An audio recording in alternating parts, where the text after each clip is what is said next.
I'm here with Oz from Expert Sleepers at Superbooth. Going to check out the Disting and a new interface. That's right. The Disting, for those that don't know, is my 4 HP multifunction utility module, which is now at its Mark III revision as of late last year. I've got 10 of them here, all doing different wonderful things.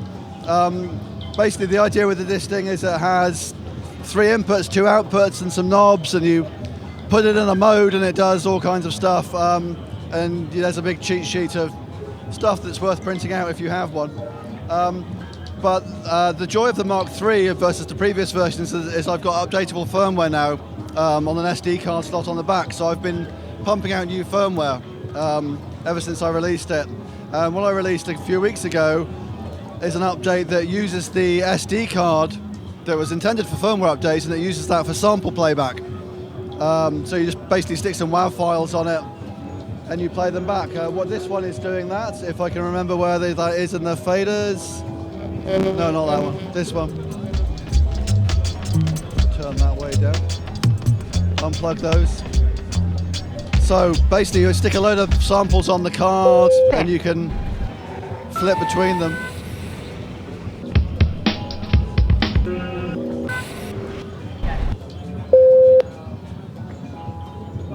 Where's it go?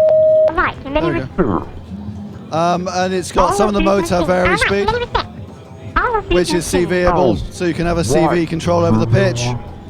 It's got a re-trigger input, so you can keep triggering the thing over and over again. Let me put that one in there. Yeah.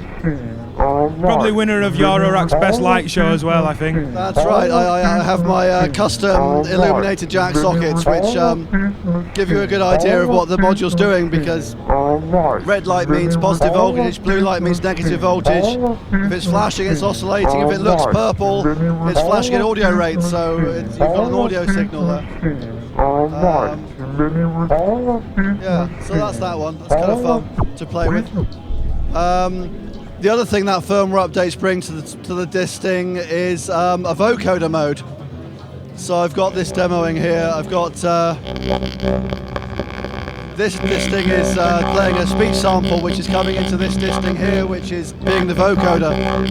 And the carrier signal is coming from this VCO, so I changed the frequency of that. So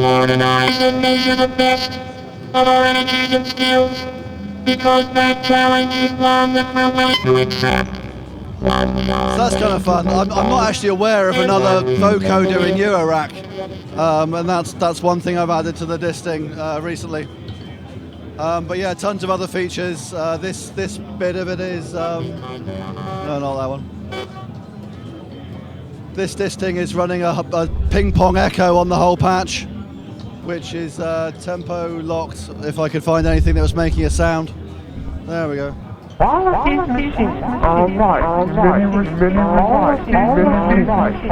CV processing, CV generation, audio processing, now sample playback. All of these things. In common with a lot of the kind of Expert Sleepers philosophy is that audio and CV are basically the same beast. I mean, I guess that goes, it's not just me, right? That's the whole joy of things on a wire. Voltage on a wire can represent anything, but it's not something you often find in digital modules. So yeah, the Disting is completely flexible as to what is what. Elsewhere in this patch, we've got Distings as VCOs, envelope generators, VCAs to kind of apply the envelope generator to the VCO. I've got a drum in here somewhere. Where is it? That one. So what you're saying is it's a module we want more than one of? Definitely, which is why I've got 10. So. Is it that one? I don't know. So I'm lost in my own patch and there's no way I'm going to remember while I'm talking to you. But yeah, it's doing a ton of stuff. Random CV generation, loop generation, clockable delays. There's a quantizer in there as well, which a lot of people use.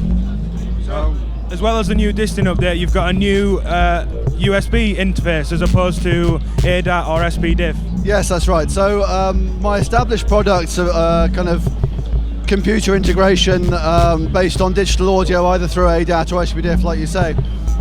The ES8, which should be coming later this year, is a full-on USB 2.0 audio interface in its own right. So you just take a USB cable and plug that into a computer or a phone or an iPad, and it's an audio interface. So I mean, you can see it's a prototype. There are no sockets here where there should be, but they'll have outputs, inputs, which of course will be DC coupled, so there'll be audio or CV, and then some ADAT sockets as well for further expansion beyond what you have on the front panel. So there'll be a total of 16 out and 12 in is the plan.